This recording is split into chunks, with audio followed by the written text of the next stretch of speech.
Could your banking data be sent to a foreign government in the name of international counter-terrorism? Well, in the EU, they don't think so, and they have torpedoed a long-term deal with the United States. RT's Laura Emmett witnessed the battle between security and privacy concerns in Strasbourg. Flexing their muscles, members of the European Parliament vote down a deal to transfer millions of financial records belonging to EU citizens to America. The data was accessed in the name of fighting terrorism, but MEPs have given a bloody nose to an increasingly information-hungry US. What turned the tables, I perceived when I was in the chamber watching the voting process going on, was an impassioned plea by Janine Hennis-Plasschaert, who was the author of the motion to put down this deal. And she said, imagine if the tables were turned and if it was the US government going to US Congress asking them to allow the transfer of bank details of US citizens to a foreign country. Imagine what US Congress would say. It was all about SWIFT, a network of information which contains global bank account details, which handles around 80% of the world's electronic transfers and which struck a deal with the US government. Since 9/11, America's been trying to harness personal data on both sides of the Atlantic. Security services sought methods of tracking phone and internet usage and following financial transfers, and SWIFT was the perfect partner. Although the scheme claimed to be aimed at terrorists, many believe this blanket approach threatens the civil liberties of ordinary people.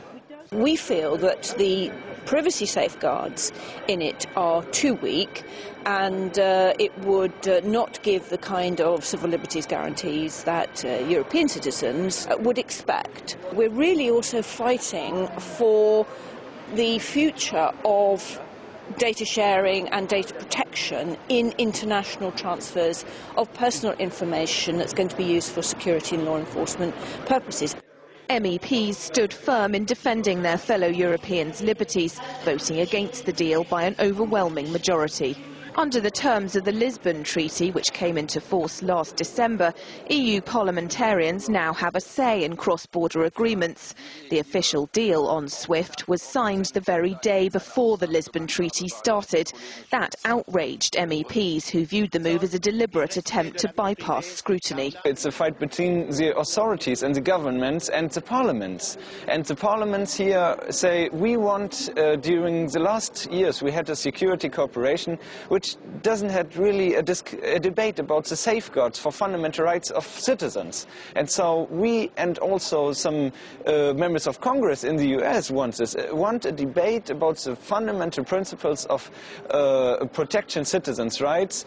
As of now, it's illegal to transfer EU citizens' bank data to the US. That's the verdict of Thursday's vote. But MEP Gerard Batten doesn't think this will be the end of the SWIFT deal. I mean, legality doesn't mean a lot in this Parliament and in the European Union. I have to tell you, if the European Council and the Union want to do something, they don't worry about the legalities, they'll just do it. It remains to be seen, but certainly the Parliament now will want to have a say in it, and I think there's going to be some interest in fighting going on over the next year. Even if SWIFT doesn't rear its head again, this is certainly not the last we'll be hearing from the European Parliament. There are 7 other agreements of a similar nature that were also signed before the Lisbon Treaty came into force. They'll all now be subject to examination by MEPs. One of them concerns the transfer of air passenger data to the US, something Parliament's unlikely to take sitting down. Laura Emmett, RT, Strasbourg.